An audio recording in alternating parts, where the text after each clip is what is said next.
office असिदा थबक तौरिबा employee ओइरिबा staff सिंग अमसुंग ओजा सिंगी monthly salary दगी था खुदिंगी लुपा 1% पीगदबनी हाइबा मसक खंगदबा मियोय खरना पीरकपा प्रेशर असिगी मतांगदा अखोय अपुन ममी फम्मा फम्मकांदा हाइरिबा वफम असी कुपना खन्ना नैनबनी अहानमक्तदा लेंबिरगिबा प्रेस की सिलिनाउ सिंग वफा बोर्ड की ऑफिशियल स्टाफ ओजासिंगी माइकईदगी थागतपा फोंदोकजरी असी अखोय वफा बोर्ड की स्टाफ सिंग अमदी वफा बोर्ड की मखादा सर्विस तौरिबा ओजासिंगी ओइबा अपुनबा मिफम अमा फमलिबा असी मसिगी असेंबा मरमदी मतम खरगी ममांगदगी हाइरिबा ऑफिस असिदा थबक तौरिबा एम्प्लॉई ओइरिबा स्टाफ सिंग अमसुंग ओजा सिंगी मंथली सैलरी दगी था खुदिंगी लुपा 1% पीगदबनी हाइबा मसक खंगदबा मियोय खरना पीरकपा प्रेशर असिगी मतांगदा अखोय अपुन ममी फम्मा फम्मकांदा हाइरिबा वफम असी कुपना खन्ना नैनबनी हाइरिबा वफम असी कुपना खन्ना नैनबा मतुंगदा नसीगी मिफम असिना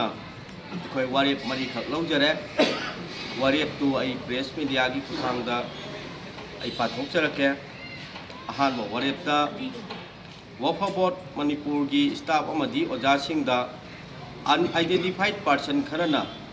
मंथली सैलरी दगी था खुदिंगी 1% पीगदबनी हाइना तौरक्लिबा प्रेशर असी मरम चादे अमसुंग हिरम अमतता कंप्रोमाइज तौरोय अमदी तौरक्लिबा डिमांड असी ओजा अमदी स्टाफ अमतना पीरोयदबनी हाइबा वारेप असी मोद अमतोयना अहानबदा लौजरे अनीसुबा वारेपता हाइरिबा अनआइडेंटिफाइड पर्सन सिंग असिना स्टाफ अमदी ओजा खरदा फोन कॉलदा प्रेशर तौरक्तुना अकी अखंग पिरक्लिबा असी खुदक्तगी लेपीनबा प्रेस अमदी मीडिया की खुथांगदा खंगहनबा हाइबा वारेप असिमसु अनीसुबा ओइना लौजरे अहमसुबदा हाइरिबा अनआइडेंटिफाइड पर्सन सिंग असिना मखा ताना स्टाफ अमदी ओजा सिंगदा अकी अखंग पीदुना एम्प्लॉई सिंगी नॉर्मल लाइफता थ्रेटन तौदुना पीरक्लिबा प्रेशर असी लेप्त्रबदी आइन की मतेंग लौदुना मखा ताबा अकनबा खोंदंग सिंग चंगसिनबा हाइबसिना अहमसुबा वारेप ओइना लौजरे अदुगा मरीसुबा वारेपता असिगुमा मखलगी प्रेशर कया पीदुना नॉर्मल ओइना ड्यूटी तौजरिबा